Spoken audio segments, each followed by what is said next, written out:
Tutawakata vichwa. Dini ya haki. Dini ya haki. Tutawakata vichwa siku ya maandamano.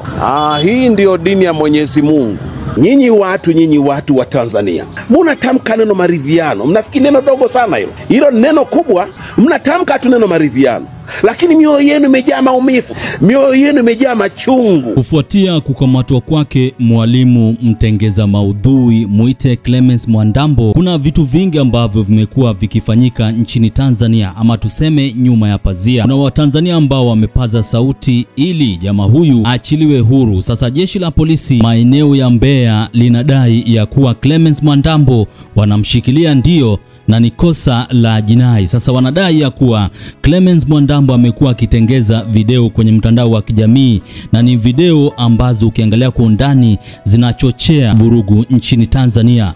Sasa ndio kwa maana wanamshikilia jamaa huyu. Sasa kumekuwa na watu wengi kwenye mitandao ya kijamii ambao wanairai serikali ya Jamhuri ya Muungano wa Tanzania imwachilie huru jamaa huyu ambaye amekuwa akitengeza maudhui kwenye mitandao ya kijamii. Ni video ambazo amekuwa akitengeza, na ukiangalia kwa undani kuna jinsi wengi wanajihisi ya kuwa ni video ambazo zimekuwa zikichochea ghasia nchini Tanzania. Sasa mmoja wa watu ambao wanatoa wito kwa serikali ya Jamhuri ya Muungano wa Tanzania wamwachilie huru Clemence Mwandambo ni msanii ambaye anajulikana kama Wakazi. Sasa Wakazi ameweka picha ama amepandisha picha ya Clemence Mwandambo kwenye mtandao wa kijamii na kuweka hashtag ya Free Clemence Mwandambo, baba yetu ametekwa, ameandika hivyo. Sasa kuna posti ambayo imewekwa kwenye mtandao wa kijamii na Wakazi. Sasa hii ni posti ndefu zaidi, lakini nitajaribu kwa uwezo wangu ni usome alafu ndadavue mengi nipate kujua Wakazi alikuwa anaongelea nini kuhusu ile hali ya mwalimu Clemence Mwandambo kukamatwa na watu ambao wanaaminika ni maafisa wa jeshi la polisi.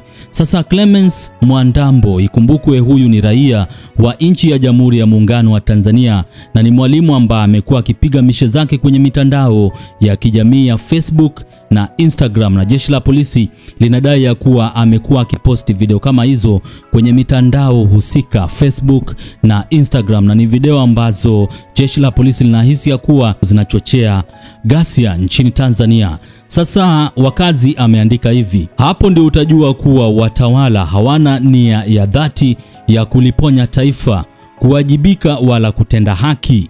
Yaani wapo wanahubiri kuhusu kulinda amani wakati wanazidi kuwapa wananchi vidonda na maumivu. Wanaongeza hofu badala ya matumaini, wanajenga chuki na visasi badala ya upendo na maridhiano.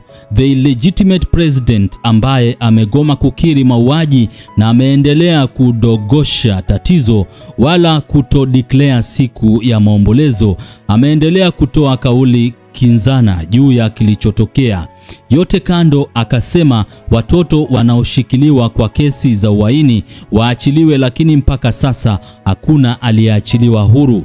Mitaani vyombo vya dola bado vinaendelea kuteka watu. Mzee Malisa juzi kakamatwa, taarifa nilizopata sio nzuri kabisa, na sasa baba yetu Clemence Mwandambo pia ametekwa, na kuna klipu ikionyesha kijana anakamatwa Arusha pia tena kwa excess force.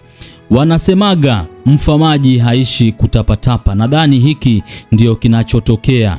Mmeishiwa mbinu kabisa na mmerudi nyuma mwaka wa 1970 wakati dunia nzima inaitafuta mwaka wa 2030. Sasa hakuna intelligence bali ni mabavu tu.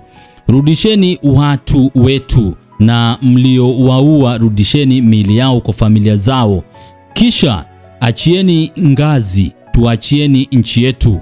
Hatupo tayari kutawaliwa kiimla wala kugeuka a police state. Katafuteni nchi nyingine muifanyie hivyo, sio Tanzania and definitely sio Tanganyika. We the people tumekubaliana kujiongoza kidemokrasia na kisheria kwa mujibu wa katiba tulivyoandika na kuapa kuitumikia. Nyie mmebagaza katiba, mmekiuka sheria na kunyima demokrasia na kupora madaraka na haki za wananchi kujichagulia viongozi wao. Na sasa mnaua na kuwateka bila sababu za msingi. Hatuwataki na hatuwatambui. Fahamuni kwamba udhalimu, dhulma unyama na ukatili wenu unaandika ukurasa mpya ya taifa letu, na hao mliowapoteza ndio mashujaa wa kwanza wa taifa jipya linaloendelea kuzaliwa, kunyie tukiwafuta kwenye historia inayofuatia.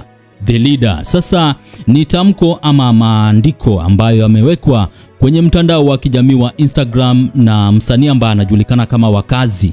Inaonekana kuwa Wakazi wa Biro hajafurahishwa na jinsi Mwalimu Clemence Mwandambo alivyochukuliwa katika maeneo ya Mbeya, na jeshi la polisi limetoa taarifa kuhusu kushikiliwa kwa Mwalimu Clemence Mwandambo, ambapo anasema kuwa ni kesi la jinai na ni kesi ambayo inamhusisha Clement Mwandambo, na ni ile hali ya yeye kuchapisha video tofauti kwenye mitandao ya kijamii ikimuonyesha akiongea kuhusu vitu ambavyo vinaonekana kuwa vinamkera zaidi.